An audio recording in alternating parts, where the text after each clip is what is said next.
बोला की काय काम आहे? शुभू, आता मी तुला जो प्रश्न विचारणार आहे ना त्याचं खूप विचार करून उत्तर दे. होय मॅडम, बोला की. तुला जर माझ्यामध्ये आणि तुझ्या साहेबांमध्ये एकाला निवडायचं झालं तर कोणाला निवडशील? मॅडम अशी वेळ काय येईल? आणि तुम्ही मला हे विचारलं इथं बोलवलंय ती बी एवढ्या घाईत? शुभू सांग. मॅडम धर्मसंकटात नका टाकू. अहो माझ्यासाठी तुम्ही दोघं पण महत्वाचे आहे. बरं, पण जर मी तुला तुझ्या साहेबांच्या विरोधात उभं राहायला सांगितलं तर?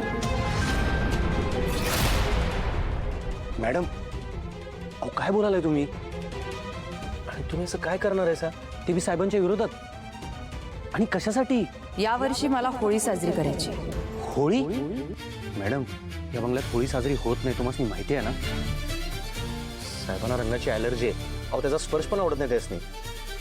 माहिती आहे मला, आणि म्हणूनच मला होळी साजरी करायची. बऱ्याच वर्षांपूर्वी एका होळीच्याच दिवशी असं काहीतरी घडलं ज्याने घराचे वासे फिरले. त्या दिवसानंतर प्रत्येक होळीच्या दिवशी साहेब स्वतःला एका खोलीत कोंडून घेतात. कोणाशी बोलत नाहीत, कोणाला भेटत नाहीत. शुभू, मला माहिती आहे माझ्या सगळ्या प्रश्नांची उत्तरं ह्या होळीच्या दिवसातच दडलेली आहेत. हे तुम्हाला कोणी सांगितलं?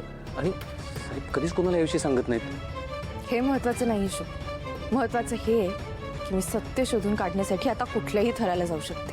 तू मला मदत केलीस तर ठीक आहे, नाहीतर मी एकटीनेच पावलं उचले. मारुती राय, आता काय करू? साहेबांच्या विरोधात श्रावणी मॅडमांनी कशी मदत करू? शुभू, हां मॅडम. मला माहिती आहे तुला ह्या गोष्टीचं खूप टेन्शन आलंय आणि तू माझी मदत करायलाच हवीस असा काही माझा हट्टही नाही. आणि मला चांगलंच माहिती आहे तू तुझ्या साहेबांच्या शब्दाबाहेर नाही आहेस. त्यामुळे आता पुढे काय करायचंय ते मला एकटीलाच बघायला हवं. येते मी. शुभू, काय रे बाळा, काय झालं?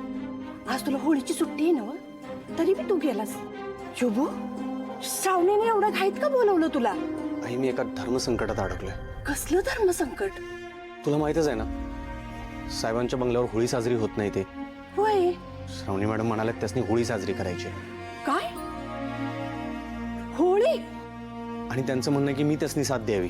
मला त्यांनी विचारलं, श्रावणी मॅडम आणि साहेब यांच्यातली कोणाची निवड करशील?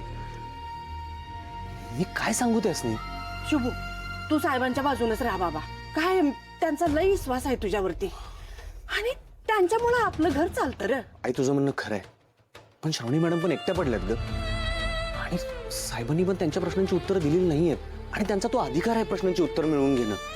गेले काही दिवस काय काय चालेल तुला माहिती आहे ना? अरे पण तू श्रावणीचा एवढा काय विचार करायलायस?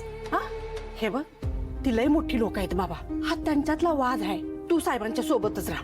काय माहितीये का, त्यांचा विश्वास तुझ्यावरती लई आहे रे. तो जप. अगं श्रावणी मॅडमांना माझी जास्त गरज आहे. माझ्याशिवाय कोण आहे त्यासनी?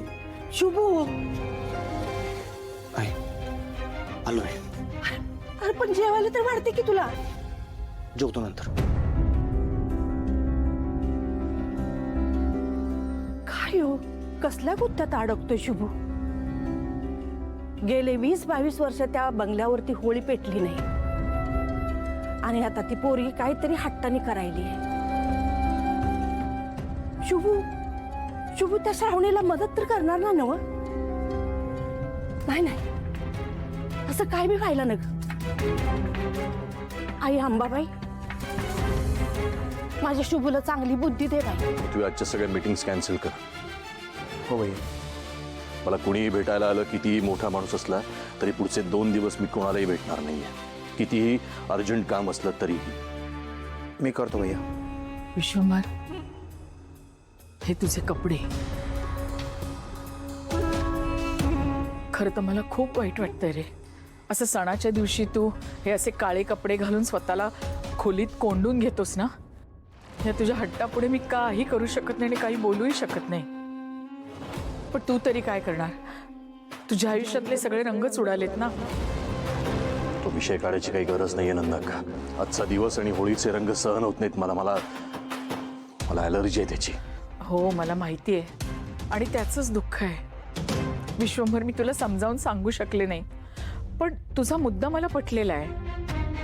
आणि असं किती दिवस चालणार रे? हां, असं सणासुदीला तू काळे कपडे घालून असं कोंडून बिंडून घेतोस, नाही पटत रे. मी काय म्हणते, सोडून दे ना आता हा विषय. आकाश पाताळ एक झालं ना तरी मी माझा निर्णय कधीच बदलणार नाहीये. मला माहित होतं तू माझं अजिबात ऐकणार नाहीस, पण काय करणार, बहिणीचं काळीज आहे ना. अरे तुझ्या चेहऱ्यावर मला परत पूर्वीचं हसू बघायचं होतं हे विश्वावर. शक्य नाहीये नंदाक्का. आणि बस, या विषयावर मला अजून चर्चा नकोय. आता या रूमचा दरवाजा उद्या संध्याकाळीच उघडेल. या तुम्ही सगळे.